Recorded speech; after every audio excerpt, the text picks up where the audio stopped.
see you all today. Hi, Duluth. I'm Deb DeBruin. I can't see him without turning around. So, I'm Deb DeBruin. I direct the Center for Bioethics here at the university, and I want to welcome you all to this sort of special session of our center seminar series. As you can all see, we are operating via ITV to, or we were, to Duluth. All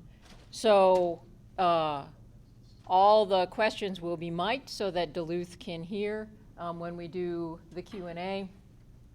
Also, we're videotaping today's session so that we can post it to the center's website, so that if you know anyone who is interested in the talk or the topic who wasn't able to make it here today, we'll make that resource available to people. So watch for that in coming weeks on the center's website. I'd like to introduce my colleague, Steve Miles. It's really an honor to be able to do so. He is a professor of medicine and of bioethics here at the university, and he holds the Maas Family Endowed Chair in Bioethics. He's also an affiliate faculty for the law school's concentration in health law and bioethics. He's board certified in internal medicine, and he practices internal medicine at Hennepin County Medical Center. I'm really proud to say that Dr. Miles is a very prominent figure in the field of bioethics. He served as president of the American Society of Bioethics and Humanities and received its Distinguished Service Award. Among his other awards is the National Council of Teachers of English George Orwell Award for distinguished contribution to honesty and clarity in public language. How incredibly wonderful is that, promoting all that honesty and clarity. Dr. Miles is a very distinguished scholar. He's published 4 books, more than 20 chapters, and more than 200 articles on medical ethics, human rights, tropical medicine, end-of-life care, and geriatric health care. The Hippocratic Oath and the Ethics of Medicine through Oxford University Press. One of his books reviewed the meaning of the Hippocratic Oath as illuminated by the medical texts of the time. His latest book, Oath Betrayed America's Torture Doctors, examines military medicine in the War on Terror prisons. He maintains an archive of 60,000 pages of government documents describing the medical system in War on Terror prisons. And he continues to do really interesting work, both domestically and internationally, on those issues.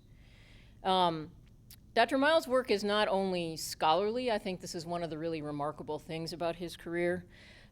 His work has also been dedicated to improving people's lives and promoting social justice. He served as medical director for the American Refugee Committee for 25 years, which has included service as chief medical officer for 45,000 refugees on the Thai-Cambodian border and projects in Sudan, Croatia, Bosnia, Herzegovina, Indonesia, and so on. He's on the board of the Center for Victims of Torture. His work has changed health insurance, end-of-life care, the use of restraints in nursing homes, refugee camp medicine, and prison medical ethics. Please join me in welcoming him.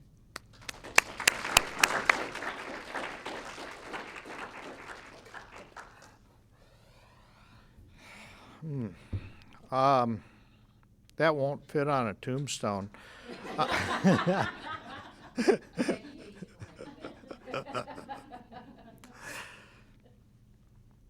Every now and then I get criticisms of the title of my talks.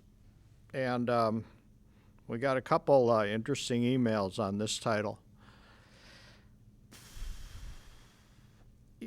John Lennon wrote the song that included the lyrics, Happiness is a Warm Gun, which he actually took because a musical producer one day showed him a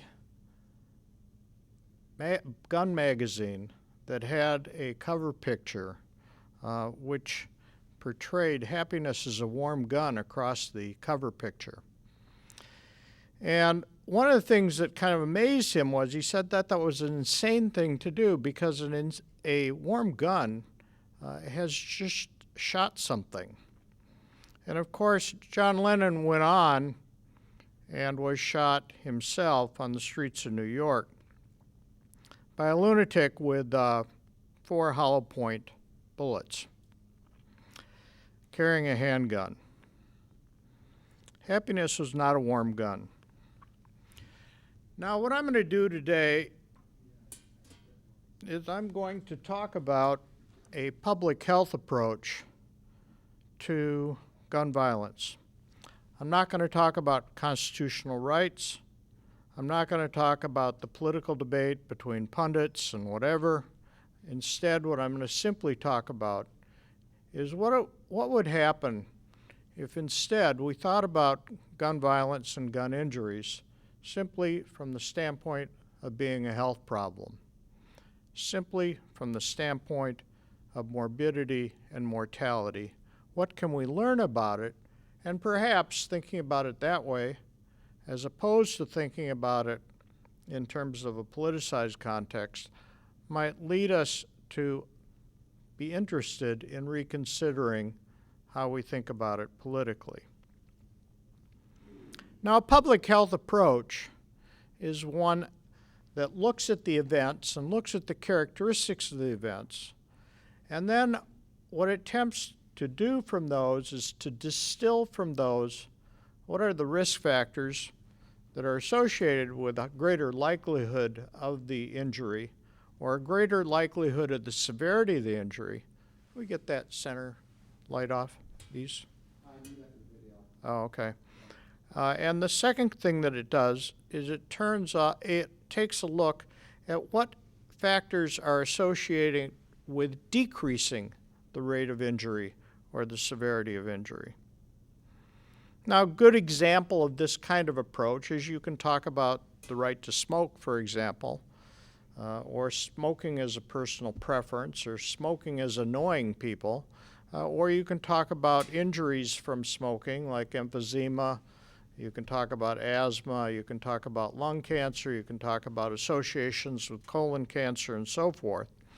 And then you can look at the question of how do we engage the issue of smoking then from the standpoint of modifying the risk factors. For example, the marketing of cigarettes to young people, which is the time when people pick up smoking. Or you can look at the way that engineering with regard to car accidents, car deaths, dropped car accidents or car deaths from 50,000 a year to under 30,000 a year, even as the number of vehicle miles traveled has more than tripled since that time. And then once you distill these risk factors and once you consider how to apply them in a public health context, then what you do is you think about what kind of public health campaign do you want to do. Now, public health approaches require data. And I think that one of the important things to understand here is that the data, the research, has been systematically turned off. As in the case of other public health issues, for example, global warming, for example, fracking, where the settlements with regard to tap water that bursts into flame are sealed, the NRA, in addition to lobbying on the question of preventing gun controls, is a powerful anti-science lobby that has worked very hard to suppress the conduct of science, the conduct of public health research into this issue. For example, in 1992-93, the Center for Disease Control published 2 studies, or funded studies, that are published in the New England Journal, showing that guns in the homes were associated first with homicide and then with suicide. The response was that after 2 years of lobbying, the NRA successfully lobbied Congress so that Congress instructed the CDC that none of its funds could be made available to advocate or promote gun control, with a consequent reduction at that time of a 96% reduction in federal research of gun morbidity and mortality. The American Journal of Public Health published a study that showed an increased risk to gun carriers who were assaulted. That is, if you were carrying a gun at the time you were assaulted, you actually had an increased risk of serious injury compared to if you were not armed. One of the key points, of course, of the NRA approach is that armed citizenry can protect itself. The response of the CDC was 2 years later to extend the CDC ban to the NIH, Department of Health and Human Services, and all their component agencies, including the sub-agency of NIH that funded that study. Now, this spring, of course, after Newtown, after Sandy Hook, in the current budget reconciliation bill that is before Congress, the NRA has put into that bill, notwithstanding the failed debate on background checks and at time of purchase, a permanent bar on the Bureau of Alcohol, Tobacco, Firearms, and Explosives from using any of their data to draw any conclusions about the public health context of morbidity and mortality. This is an anti-science approach. This is an approach that is designed to obstruct the concept of a public health approach to gun violence. The NRA defends this approach. It says we're not concerned with legitimate medical science. We just don't want it to be considered as a disease. That is, they don't want to take a morbidity and mortality perspective on this problem. Now, the key, of course, argument of NRA is that the only way to stop a bad guy with a gun is a good guy with a gun, to quote their vice president. And of course, it's common to hear said that if guns are outlawed, only outlaws will have guns.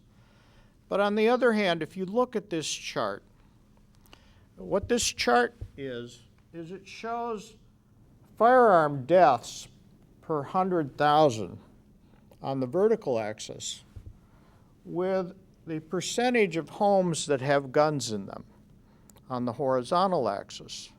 And what you see on this chart is that the more homes that have guns, the more rates of gun deaths that occur. Now, one would be hard-pressed to argue, for example, that in Georgia, Kentucky, Montana, Arizona, Alabama, Mississippi, where 70% of the guns have homes, that means that 70% of the population are bad guys. They're people just like us. It's the availability of guns that is associated with the high rates of gun violence. But we need to break this problem down because not all gun deaths are the same. And so I want to introduce you to this circle graph. The orange of the 30,000 or so, 31,000 gun deaths per year, the orange portion of this circle represents the 20,000 suicides in the United States. And the other 11,000 deaths are the homicides, and then there's a small sliver of gun accidents. And what I'd like to do is to take this circle apart so that we can see what exactly it is comprised when you consider this from the standpoint of gun epidemiology. Now, first off, the 19,000 gun suicides are themselves about half, a little bit more than half, of the total number, 40,000 suicides in the United States every year. Suicides by a gun are to some degree changing, but one of the things that's very interesting is that when one looks at the suicide rates or suicide by women, you'll see that women are relatively much less likely to succeed at suicide and are much less likely to use guns. In fact, one of the things about a gun when it's used for suicide as opposed to pills or hanging is that the lethality rate of the suicide goes way up. If you shoot yourself in the head, you are much more likely to die than if you take an overdose of pills. Now, the other thing that you can see there is that with regard to men, that men have higher rates of suicide, but they are also very likely to use a gun. And in fact, suicide is the 7th most common cause of death for men. But that by itself doesn't implicate guns. It just says that's the means by which men are doing it. The question of whether gun availability is related to the suicides in men is a separate question that I'll turn to now. When you look at this graph on the right-hand side of this slide, what you see is that the cause of death, or the rates of death by gun, after the purchase of a gun is extraordinarily high. The yellow is the baseline rate of suicide. The horizontal axis is the first month after purchasing a handgun. And what you can see there is that the first month after purchasing a handgun, the rate of gun suicide is, so say, 370 cases per 100,000 patient years, where the normal rate is 11. So roughly a 300-fold increase in suicide risk in the first month after purchasing a gun. It drops quickly in that second month, but it doesn't return to normal until nearly a year after the gun has been purchased. There are some studies, they are inconclusive, but remember that gun research has been turned off by the NRA, that suggest that if you impose a time delay on the acquisition of a gun from the time the order is placed to purchase it, that the death rate from suicide dramatically drops. That is, when a gun is purchased impulsively in the constellation of a suicidal impulse, it is a highly lethal device. But when you delay the purchase, you actually decrease these deaths. Now, of course, the people who are opposed to gun control just says that we need a better system of mental health treatment, which is, of course, somewhat disingenuous because this particular political bloc has never been particularly active in terms of ensuring access to health care or mental health care. But one of the things that is very fascinating is that when you look at homes with guns, the people who live in those homes are no more likely to have mood disorders, anxiety disorders, substance abuse, or anything else. As the gun owners themselves say when they're talking from the other side of their mouth, the gun owners are just like you and me. The other thing that's very interesting is that when you take somebody who has made an unsuccessful suicide attempt, one of the things that they do is they try and purge their house of guns. And that having made a suicide attempt over the previous year is the only mental health factor that is associated with a decreased likelihood to have a gun in the house. The key thing to understand here is that basically all of us have suicidal impulses, but it is the availability of the gun in the house that increases the lethality of those impulses. It is not our mental illness. It is the availability of a lethal and ready way to act on those impulses. And to take teen suicides in the first instance, guns are used in most teen suicides. They're mostly lethal.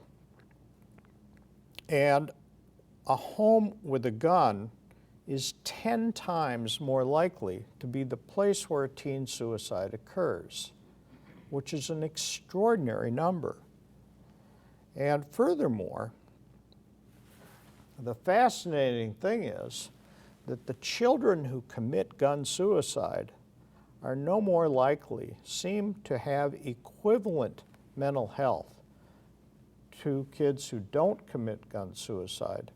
The only difference is having a lethal, instantaneous means of death readily at hand. Now, I think possibly the best graph I found on this is this. All of us know that the number of households with guns has been steadily decreasing. The percentage of households with guns has been decreasing. People have been abandoning hunting and so forth.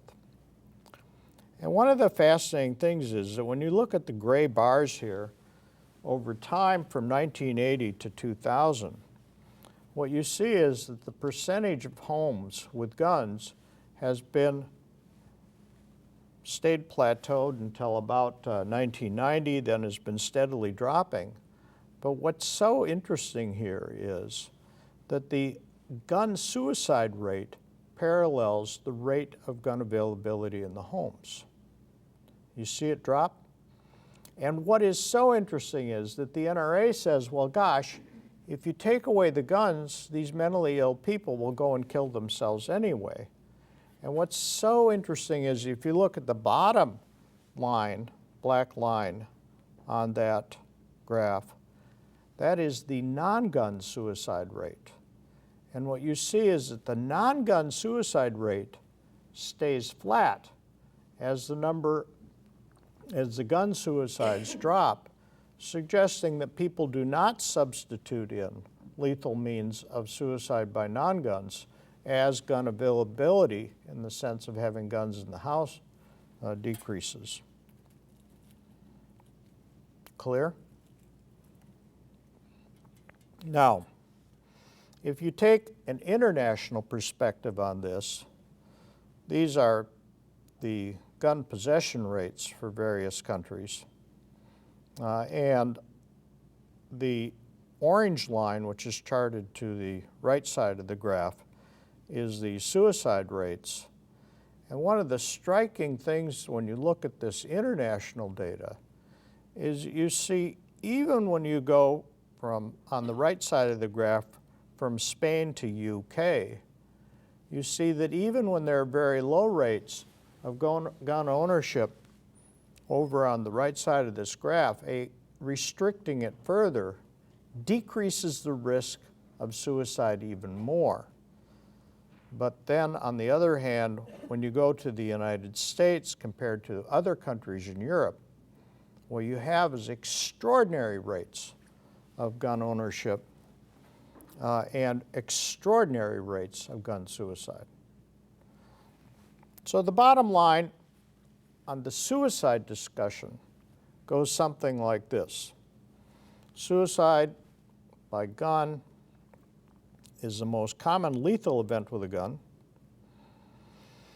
And furthermore, that the biggest risk for suicide is not mental illness, but rather the biggest risk for suicide by gun is the availability of the gun. And furthermore, that the availability of the gun then potentiates the lethality of the suicidal feelings that are widespread in the population, even among people with normal distributions of mental health.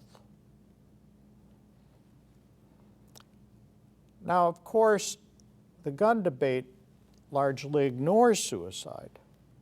And so what I want to do today is I want to now turn to look at the question of homicide. from which a surprisingly similar conclusion can be drawn. Again, homicides, perhaps 40% of gun deaths. When one looks at homicides, one sees a graph on the right that guns are used on maybe nearly half of, more than half of homicides. If you take the blue and orange parts together, most of them are handguns, then you get rifles and shotguns. And then beyond that, knives, blunt objects, and other are like, and remember the game of Clue, with the pipe and the poker in the library? Okay, that's that crowd up there on that little thin thing on top. And you'll notice that the rates of homicide are higher for men than for women. But what's so interesting, if you think back to that picture way back here about gun deaths and prevalence of guns in the home, when you go all the way down to look at homicides, you get this fascinating curve. On the y-axis across the bottom is the prevalence of guns in the household. And on the vertical axis is the homicide death rate. Homicide death rate, of course, being something of a redundancy, but we're redundant in academia, okay? And you'll notice here that when you get up to 60% saturation with guns, that what happens is that the homicide rate is actually much higher than if the gun home ownership rate is 10%. Well, does that mean that there are 6 times as many criminals in those states? Extraordinary. No, it doesn't. Let's break this out a little bit, because a lot of people think about the question of intimate murders. And when you think about the question of intimate murders, women have largely given up killing guys.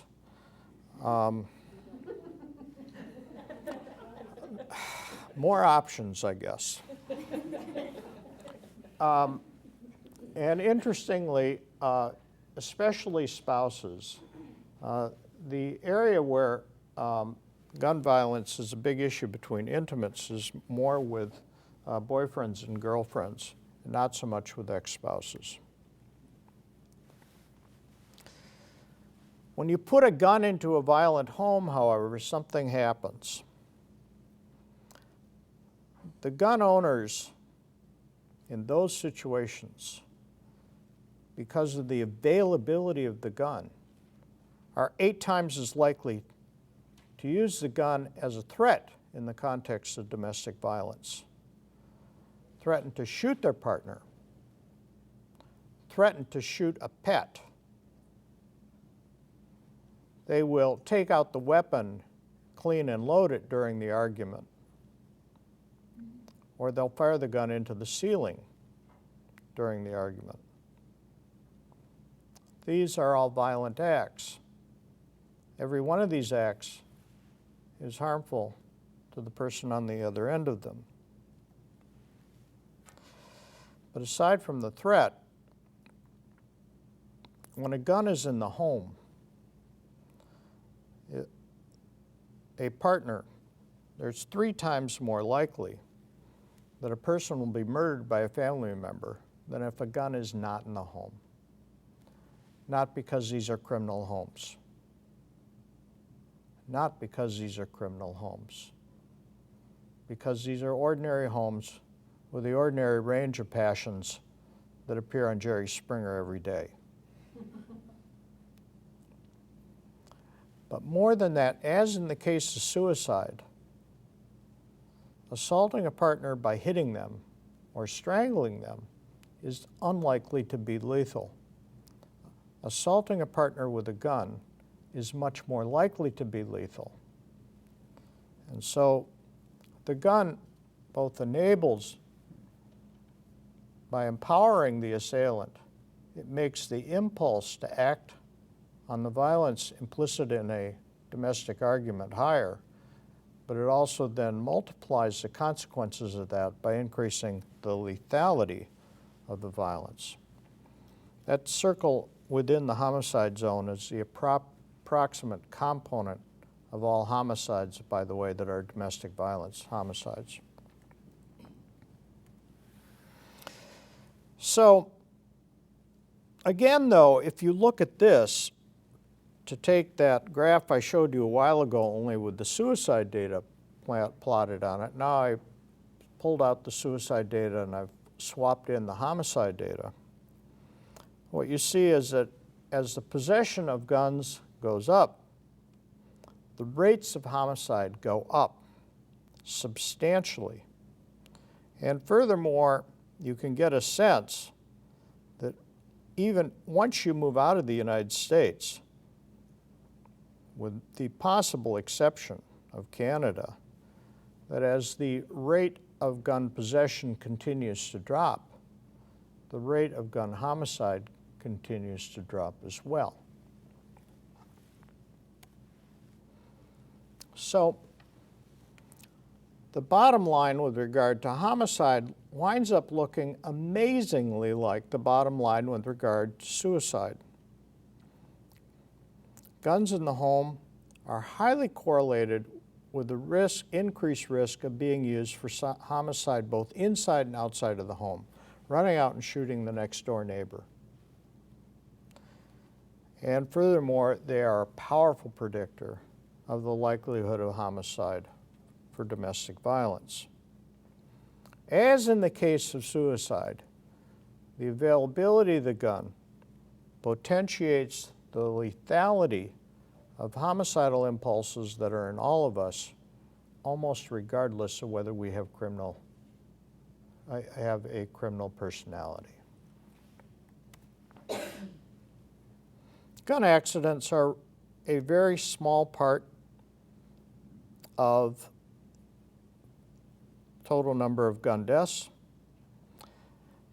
And one of the interesting things about a gun accident is that in contrast to homicide and suicide, where the use of a gun winds up being extraordinarily lethal, in gun accidents, the guns aren't aimed, and so you're much more likely to have injuries than deaths. Of course, every death from a gun accident winds up being in the newspaper, whereas very rarely are the gun deaths by suicide ever publicized, giving a highly misleading picture of the nature of the epidemiology of gun death in the United States to the public. Fatal gun accidents are really a small part of fatal accidents at home. Poisonings, falls, burning down in a house fire, that kind of thing are much more common. But on the other hand, of the 606 deaths, there are 15,000 people sent to ERs. Now, what's so interesting is, again, if you take the states with the high prevalence of gun ownership and you compare them to the states with low prevalence of gun ownership, as I did for homicide and suicide, the same thing comes out. The accidental lethal shootings are 8 times as common in the high gun prevalence state as in the low gun prevalence states. And adults who have a gun in the house are 4 times as likely to die of a gun accident than those who don't, not surprisingly. Let's take a look at kids.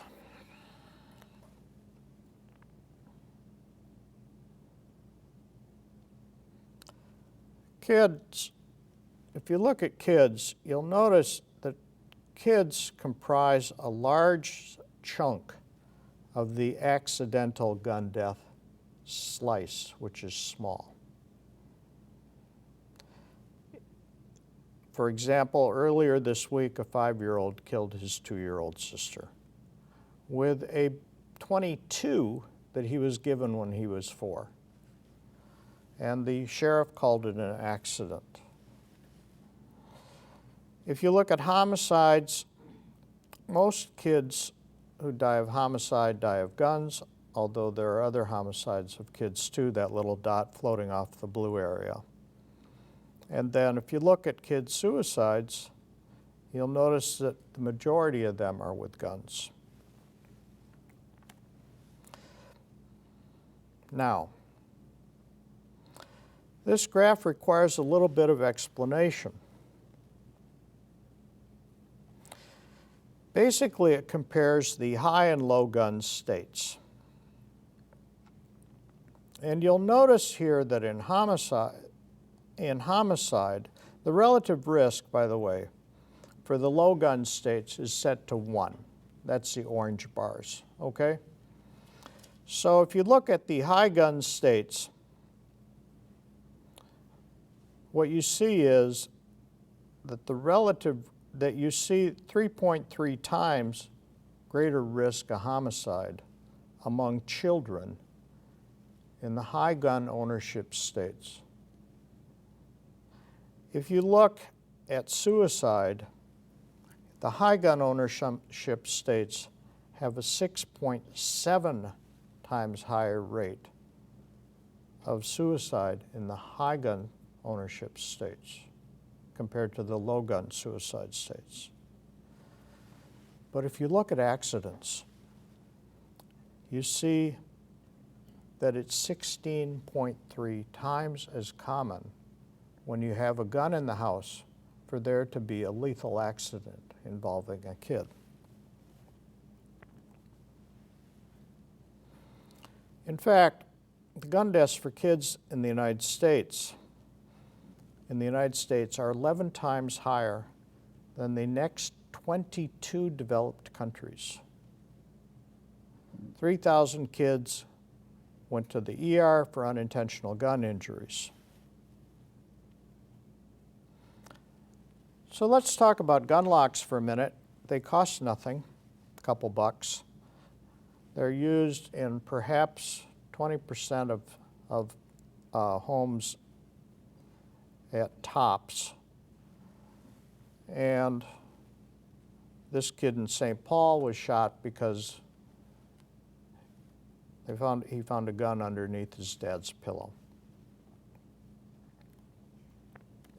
The bottom line on child gun deaths is that guns in the home are the most powerful predictor of lethal gun accidents, suicides, and homicides of children, period. It's the prevalence of guns, not criminal personality types, that's the issue here. This is a picture of a cockapoo, the rarest bird on the planet, and so I use it because rara avis is a Latin term for rare thing. The people who oppose gun control say that gun possession is used to stop crimes and that therefore a gun is a protective thing. Now this is hard to square with the data that I've presented so far. But let me take a look at the study they use, which has got something like 10 million websites devoted to promulgating it. This is Keck's study. 4,800 people, 20% responded. Of the 20% who responded, 222 had reported a defensive gun use against a criminal in the last 5 years. They corrected for some regional oversampling. That dropped to 66 defensive gun uses. Since they couldn't control their return, it was a non-randomized return, so they just put in some regional sampling, and they said, well, that means 66 defense gun uses per year. And then, of course, you had 1.326% of the adults nationwide had more than one, okay? So these people are regularly out banging away on criminals. And when you multiply that times 1.4, 1.48 was the number of DGUs reported per DGU claimant, so 1.5 of these per year for these armed citizens. They came up with an estimated 2.55 million personal defensive gun uses per year in the United States. Wow, that is impressive. It's amazing how rare this gets reported in the newspaper, okay? And furthermore, as they point out, our study was free of the taint of government studies. Damn straight, because the government can't study these things. Well, let's take a look at some other data.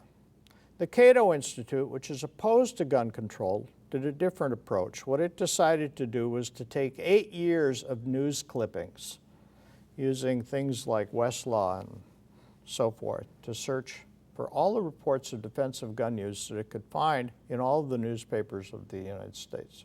These are heralded, actually, okay, when they happen. They found, over that 8 years, 277 reported cases where an intended victim disarmed a criminal. 25 where a armed potential rape victim got the upper hand. 65 where an armed person driving a car prevented a carjacking of their own car. And they said there are only 11 cases out of 5,000 where a criminal took a gun away from a defender. Well, just taking those top 3 numbers, it's really hard to get from those top 3 numbers to 2.5 million defensive gun uses per day. Okay? You can't do it. That's the other piece of data. Now, another piece of data is police data. And these relate to situations where people do justifiable homicides using their gun in the course of breaking up a crime. And what you see there is that attacked citizens committing homicide comes to 90 deaths in 2005. When you look at an armed citizen breaking up a crime, you get to about 80. When you look at an armed citizen's ability to flee, it's around 15. Again, it's very hard to get from these reported numbers to anything like Keck's data, a 2.5 million defensive gun use per day, because Keck's methodology is simply garbage.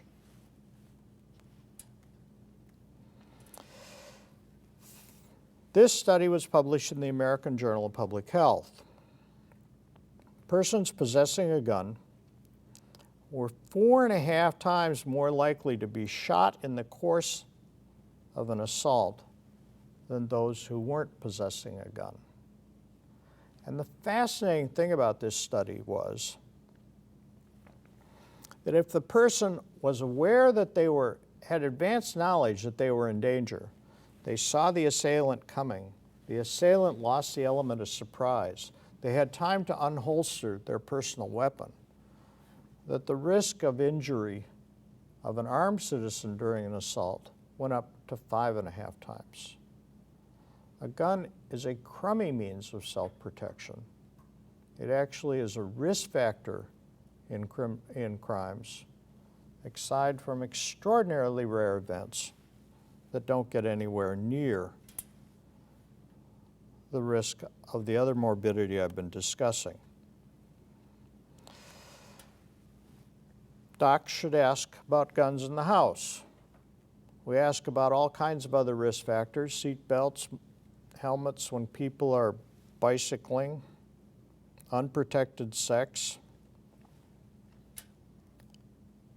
cholesterol, so forth. But according to Rush Limbaugh, an esteemed medical commentator, Doctors are being ordered, instructed to talk to patients and get information about their gun ownership. They're being permitted to do this. It makes them deputies, agents of the state. Well, it's not true. Let me close with a couple slides about Minnesota. We don't have dealer licenses. We don't require dealers to retain records for sales of guns or ammo. We don't require dealers to report thefts. We don't require dealers to sell handguns that have microstamps on them so that the weapon can be traced. We have no ban on the bulk sale of handguns. We have no background checks on gun shows or interpersonal sales, and we have no mandated sales of locks with guns. And I'm not even touching assault rifles, which are a trivial part of the problem. Every one of these things I've just listed is done by other states, some other state. Alabama requires dealer licenses. Mississippi requires reporting thefts. As for our gun owners, there's no permit to purchase. There's a background check, which is different. There's no fingerprinting. There's no duty to report thefts of personal arsenals. There's no ban on assault rifles. And we don't disarm people who no longer meet the criteria that they would not be able to purchase a gun on a background check in the first place. And of course, they're allowed to buy bulk handguns in bulk. All of these things are done in at least some other states. And Minnesota has just euthanized background checks for this session. When you read the newspapers in Minnesota, they talk about the tragedy of gun violence in North Minneapolis and South Minneapolis, and it is a tragedy. And when you look at these statistics, keeping in mind that African Americans are a much smaller piece of the population in Minnesota than blacks, than whites, what you see here is that the risk of homicide to a black person is much higher than the risk of homicide to a white person. But as Paul Harvey once said, let's hear the rest of the story. This is the same data, adding in the suicides. 17 black suicides per year in Minnesota. 800 white suicides per year in Minnesota. This is the epidemiology of gun violence in Minnesota.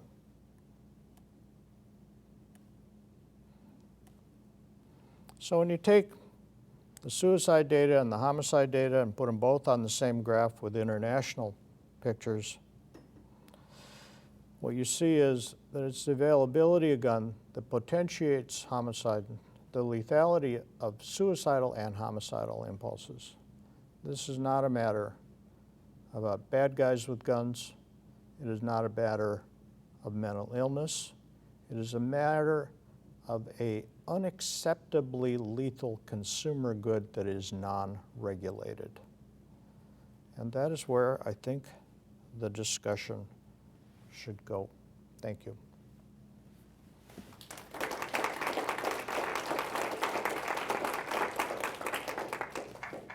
I'll take questions.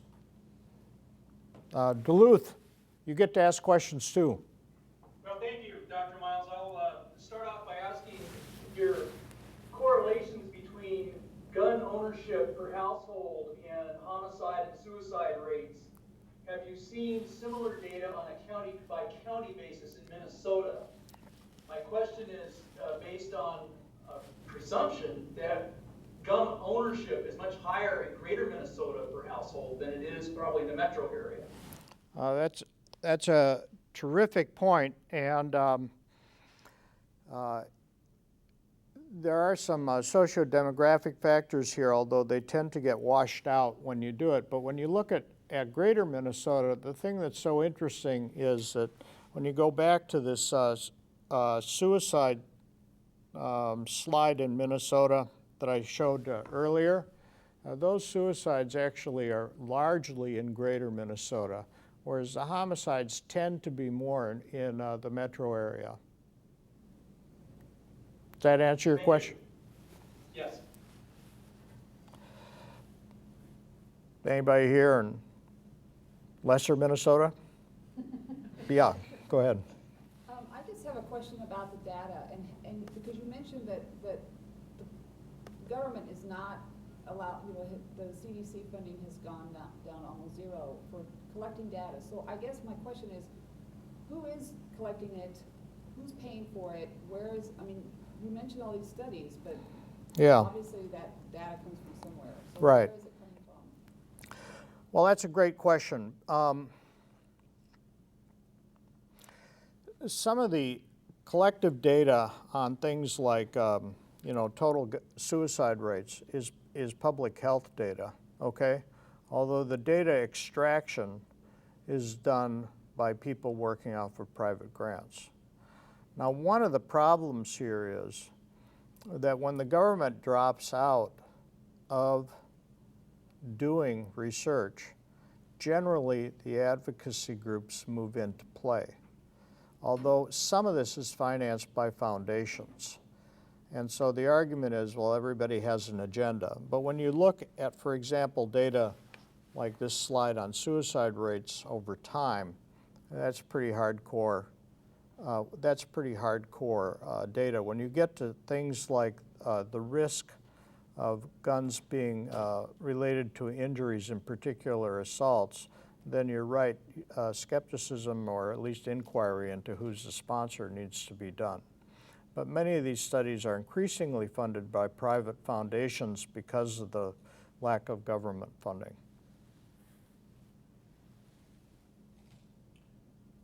Yeah. Just curious about why the government funding or the lack of the funding is continuing. I mean, polls taken throughout the country indicate that there's more dissatisfaction with guns and gun ownership, and it is the lobbying ability of the NRA just overpowering this whole process. It seems like there's a groundswell that's developing, but it doesn't seem to be happening. Yeah, the question is what happened to the, why is the persistence of the lack of funding? And the answer to that is complex. Number one, funding itself is an extremely low visibility issue in terms of public salience. The kind of people who watch that are lobbyists, and generally the anti-gun control people have got greater lobbying power than the pro-gun people.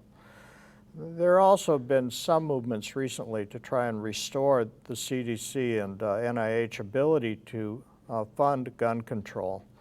One of the issues is that some of the researchers are intimidated from taking this on for fear that they will lose access to other funds because of the controversial nature of the research. Although I have no way of empirically evaluating that claim. One of the things, though, that when you take this recent 2013 ban, which I think is just fascinating, is this came in 3 months after Sandy Hook.